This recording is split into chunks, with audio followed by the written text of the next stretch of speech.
Now to a different look at the cost of kids, the ever-rising price tags for college.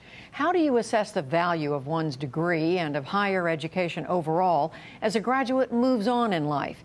Many studies have looked at job placement and income as a key metric, but a new study measures it differently, focusing on whether a graduate has a good life in terms of well-being, satisfaction, and engagement in a career. The report comes from a survey of more than 30,000 graduates in all 50 states. It was done by Gallup in partnership with Purdue University and the Lumina Foundation.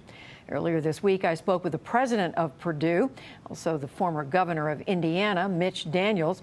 And for the record, the Lumina Foundation is a funder of the NewsHour. Mitch Daniels, welcome to the NewsHour. Thanks for having me. So why did you want to undertake this kind of a study?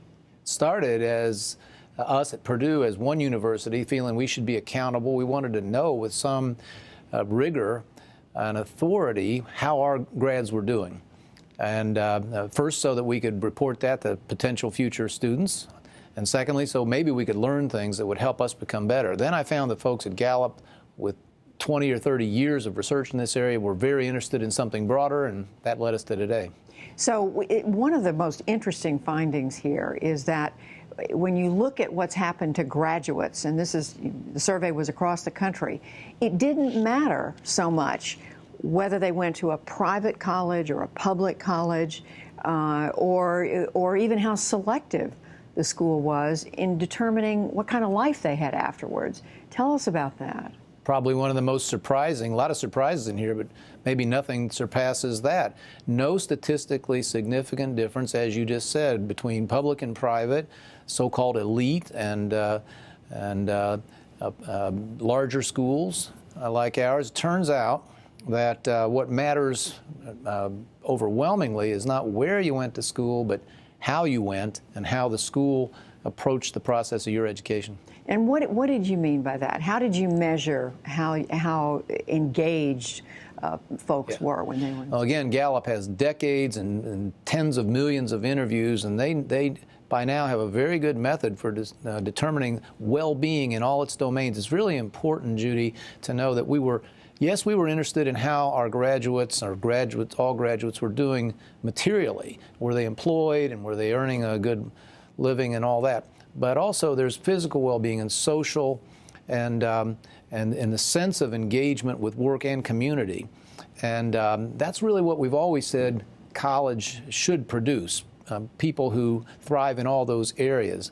And it turns out that what really matters is, did at least one professor show specific interest in you and give you coaching and mentoring? Did you have a work experience, an internship, some sort of experiential learning that went along with your classroom learning? These are the kind of lessons that we hope can make our school and many others better. Yeah, the implication is that a lot of people have been measuring the wrong things or thinking about the wrong things when they pick a school or think about the school they went to. Yeah, that sure is an implication, especially when the spread of costs across these schools, which we now know are not producing better outcomes, is so gigantic. And, at Purdue, we're a land-grant school. We were put there to, along with our sister schools, to throw open the gates of higher education beyond the elites of this country. And we've got to be serious about it.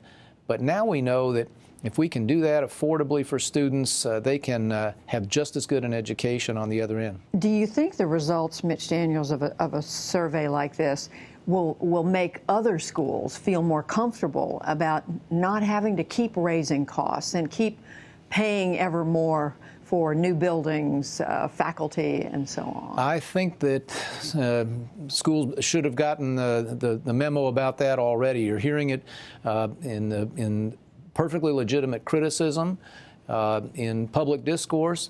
This year, the highest percentage, a record percentage of freshmen passed over their first choice school for a second or third choice, almost always on the basis of cost. And so I think that many of the excesses that you just mentioned really have run their course. So what's the main message that you would want folks to take away from this, and young people and their parents who are thinking about the next several years?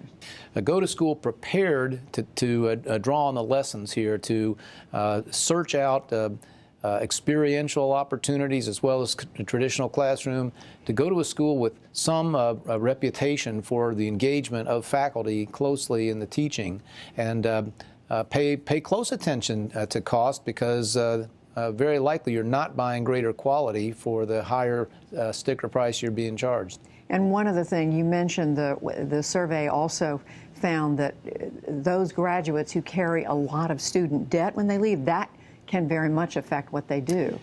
Right. I think we've all sensed that student debt was a big problem. The survey tells us that it's an even bigger problem than we thought, that in a linear fashion, the more debt a student leaves with, even if it's not that much by today's standards, it brings down their so-called well-being across all these dimensions: financial, social, health status, and so forth. And another very troublesome finding: the more debt you have, the less likely you are to ever start a business. So that's bad at the individual level and bad societally and economically. Mitch Daniels, president of Purdue University, thinking about the ways people ought to think about the school they choose to go to. Thank you very much. Thank you, Mitch.